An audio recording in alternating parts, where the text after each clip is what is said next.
ഇപ്പം ഞാൻ നടന്നുകൊണ്ടിരിക്കുന്നത് ജോയ്സ് ഹോസ്റ്റലിലേക്ക് ലക്ഷ്മൺ ജൂലയിൽ നിന്ന് ഞാൻ കണ്ടെത്തിയൊരു ഇടവഴിയിലൂടെയാണ്.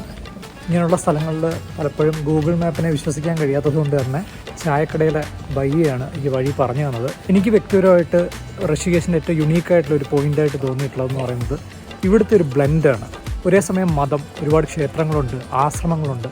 നമുക്ക് ഈ നദിയുടെ കരയിലായിട്ട് ഒരുപാട് ആശ്രമങ്ങൾ കാണാൻ സാധിക്കും. ഇവിടെ നമ്മൾ ഗംഗയുടെ തീരത്തിരിക്കുന്ന സമയത്ത് ഒരേ സമയം തന്നെ നമുക്ക് പൂജകൾ കാണാൻ സാധിക്കും. അതുപോലെ ആളുകൾ യോഗ പ്രാക്ടീസ് ചെയ്യുന്നത് കാണാൻ സാധിക്കും. മറ്റൊരു വശത്ത് വാട്ടർ സ്പോർട്ടുകൾ, റിവർ ക്രോസിംഗ്, റാഫ്റ്റിംഗ്, അങ്ങനെ പലതും കാണാൻ സാധിക്കും. ഗോവയിലും മണാലിയിലും പുഷ്കറിലും ഒക്കെ കാണുന്ന ഒരു ഓൾഡ് വേൾഡ് ചാമുള്ള ഒരു ഹിപ്പി വൈബുള്ള സ്ട്രീറ്റുകൾ, ആ ഒരു എസ്തറ്റിക്സ്, ഇതെല്ലാം കൂടെ പെർഫെക്റ്റ്ലി ബ്ലെൻഡായിട്ടുള്ളൊരു സ്ഥലമാണ് ഋഷികേശ്. എനിക്ക് പേഴ്സണലി മണാലിയിലായാലും വാരണാസിയിലായാലും ഒക്കെ ഏറ്റവും ഇഷ്ടമുള്ളൊരു കാര്യമുണ്ട് ഇതുപോലുള്ള ചെറിയ ചെറിയ ഇടവഴികൾ. ആ ഇടവഴികൾ ഇവിടെ ഋഷികേശിന് വളരെയധികം ഭംഗിയാണ്. ഒരുപക്ഷെ ഒരുപാട് ആളുകൾ മിസ്സാക്കുന്ന ഒരു കാര്യമായിരിക്കും ഇങ്ങനെയുള്ള വാക്കുകൾ. ഞാൻ ഒടുവിൽ ആ ഇടവഴിയിലൂടെ ഹോസ്റ്റലിലേക്ക് എത്തിക്കൊണ്ടിരിക്കുകയാണ്. ഇന്ന് ശനിയാഴ്ച ആയതുകൊണ്ട് തന്നെ ഹോസ്റ്റലിൽ എത്തിക്കഴിഞ്ഞാൽ ഞങ്ങൾ 5 മണിക്ക് ഗംഗാ ആരതി കാണാൻ പോകുന്നുണ്ട്. ഋഷികേശിൽ സ്വാഭാവികമായിട്ടും വരുന്ന സമയത്ത് നമ്മൾ ഏറ്റവും കൂടുതൽ എക്സൈറ്റ് ചെയ്യുന്ന കാര്യങ്ങളിലൊന്നാണ് ഗംഗാ ആരതി. 5 മണിക്ക് മുമ്പ് ഞാൻ ഹോസ്റ്റലിൽ എത്തിയെങ്കിലും ഗംഗാ ആരതി കാണാൻ എല്ലാവരും നേരത്തെ തിരിച്ചിരുന്നു. അങ്ങനെ ഞാൻ ഒറ്റയ്ക്ക് വഴിയിൽ നിന്ന് കുറച്ച് കപ്പലിൻ്റെയൊക്കെ വാങ്ങിക്കഴിച്ച് രാംജൂല ലക്ഷ്യമാക്കി നടന്നു. ഫെബ്രുവരി മാസത്തിൻ്റെ തുടക്കമായിരുന്നതുകൊണ്ട് തന്നെ നല്ല തണുപ്പുള്ളൊരു വൈകുന്നേരമായിരുന്നു അത്. മുമ്പ് ഞാൻ ഗംഗാരതി കണ്ടിട്ടുള്ളത് വാരണാസിയിൽ നിന്നാണ്. അറോറ ഡ്രീംസ് എന്ന മ്യൂസിക് വീഡിയോയുടെ ഷൂട്ടിന് വേണ്ടിയാണ് ഞാൻ ആദ്യമായിട്ട് വാരണാസിയിൽ പോകുന്നത്. ഈ ഷൂട്ടിൻ്റെ ഭാഗമായിട്ട് ഗംഗാരതി ഞങ്ങൾ ഷൂട്ട് ചെയ്തിട്ടുണ്ടായിരുന്നു. ഈ മ്യൂസിക് വീഡിയോ നമ്മുടെ യൂട്യൂബ് ചാനലിൽ തന്നെ ഉണ്ട്. ഇത് കണ്ടിട്ടില്ലാത്ത ആളുകൾക്കായിട്ട് ഞാൻ ഡിസ്ക്രിപ്ഷനിൽ ലിങ്ക് ഇട്ടേക്കാം.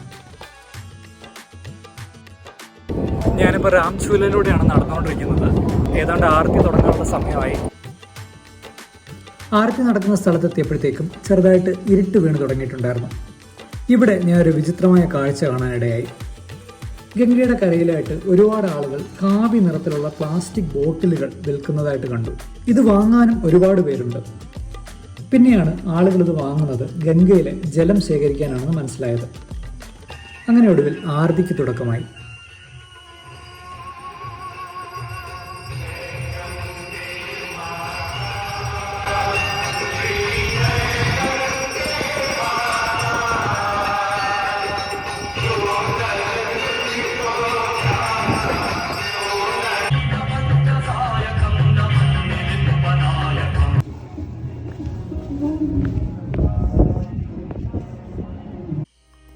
ആരതിക്ക് ശേഷം ഗംഗയുടെ കരയിലൂടെ മുന്നോട്ട് നടക്കാൻ ഞാൻ തീരുമാനിച്ചു.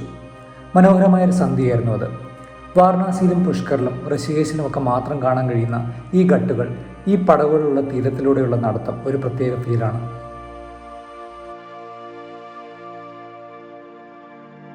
പൂജയ്ക്കും സ്നാനത്തിനുമായി നൂറ്റാണ്ടുകൾക്ക് മുമ്പ് തന്നെ ഇന്ത്യയിൽ പലയിടങ്ങളിലും ക്ഷേത്രങ്ങളുമായി ബന്ധപ്പെട്ട് വളർന്നു വന്ന നഗരങ്ങളിൽ ഇത്തരം ഘട്ടുകൾ നിർമ്മിച്ചിട്ടുണ്ട്.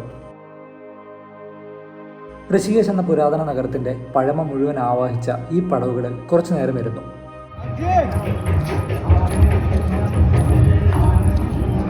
ഗംഗയുടെ മറുകരയുടെ മനോഹരമായ കാഴ്ചയും തിരക്കിട്ടൊഴുകുന്ന നദിയുടെ പ്രതലത്തിൽ ജ്വലിച്ചു നിൽക്കുന്ന ഒഴുക്കിനൊപ്പം ചാഞ്ചാടുന്ന പ്രകാശരേഖകളും തണുത്ത കാറ്റും, കാലങ്ങൾക്ക് മുൻപെന്നോ നടന്നതുപോലെ ഒരു സായാഹ്നം.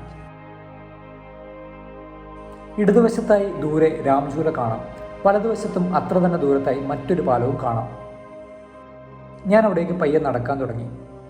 മുന്നിലായി പിങ്ക് നിറത്തിൽ ലൈറ്റപ്പ് ചെയ്തൊരു ചെറിയ പാലം വന്നു. ആ പാലം കടന്നതും മറ്റേതോ ലോകത്തേക്ക് വന്നൊരു ഫീലിംഗ് ആയിരുന്നു.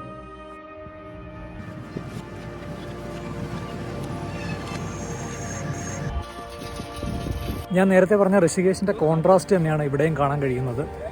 ഒരു പാലം കടന്നു വരുമ്പോഴേക്കും ഒരു പുതിയ ലോകം പോലെ, മറ്റൊരു ലോകം പോലെയാണ് ഇവിടെ അനുഭവപ്പെടുന്നത്. വളരെ മോഡേൺ സെൻസിബിലിറ്റിയിലുള്ള ഒരു പാർക്കിൻ്റെ എസ്തറ്റിക്സ് ആണ് ഇവിടെ നമുക്ക് കാണാൻ കഴിയുന്നത്. നേരെ മറിച്ച് തൊട്ട് പിന്നിൽ വരെ വളരെ ഒരു ഓൾഡ് വേൾഡ് ചാമാണ് നമ്മൾ കണ്ടുകൊണ്ടിരുന്നത്. മനോഹരമായി കല്ല് പതിപ്പിച്ച, ഇന്ത്യയിൽ പൊതുവെ കാണാൻ ഏറ്റവും പ്രയാസമുള്ള, നല്ല സൗന്ദര്യബോധത്തോടെ പുതിയതായി എക്സ്റ്റെൻഡ് ചെയ്തിട്ടുള്ള ഈ വാക്ക് വേയിൽ നല്ല ബെഞ്ചുകൾ കാണാം. ഔട്ട്ഡോർ ജിം, അതുപോലെ ടൂറിസ്റ്റ് ഡെസ്റ്റിനേഷൻസിൽ ഏറ്റവും ആവശ്യമുള്ള എന്നാൽ ഏറ്റവും കണ്ടെത്താൻ പ്രയാസമുള്ള വൃത്തിയുള്ള ശുചിമുറികൾ. എന്തിന്, പടവുകളുടെ ഇരുവശങ്ങളിൽ കാണുന്ന ഫെൻസിങ്ങിന് പോലും നല്ല എസ്തറ്റിക്സ് ഉണ്ട്. ഈ വാക്ക് വേക്ക് ചുറ്റും നട്ടിരിക്കുന്ന മരങ്ങൾ വലുതാകുമ്പോൾ അത് ഈ ഭംഗി പല മടങ്ങായി കൂട്ടുമെന്നുള്ള കാര്യവും ഉറപ്പാണ്. എടുത്തു പറയേണ്ട മറ്റൊരു കാര്യമാണ് മനോഹരമായ ഡിസൈനുള്ള വാമായിരിക്കുമ്പോഴും വളരെ ബ്രൈറ്റായ വഴിവിളക്കുകൾ. ഒടുവിൽ ഞാൻ ദൂരെ നിന്ന് കണ്ട പാലത്തിനടുത്തെത്തി. ഇങ്ങനെ ഒരു പാലം ഞാൻ ആദ്യമായിട്ടാണ് കാണുന്നത്.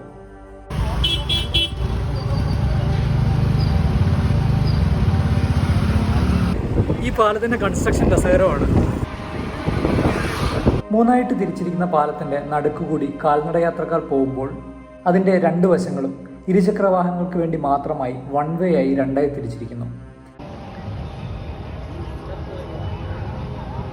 അങ്ങനെ ആദ്യമായി ഞാൻ ഋഷികേശിൻ്റെ മറുകരയിലേക്ക് പോകാൻ തീരുമാനിച്ചു. അക്കരെ എത്തി മറുകര പിടിച്ച് രാംചൂരയുടെ മറുവശം വരെ സമാന്തരമായി നടന്ന് തിരികെ ജോയ്സ് ഹോസ്റ്റലിൽ എത്തുക എന്നതാണ് എൻ്റെ ലക്ഷ്യം. And I shall call it A day.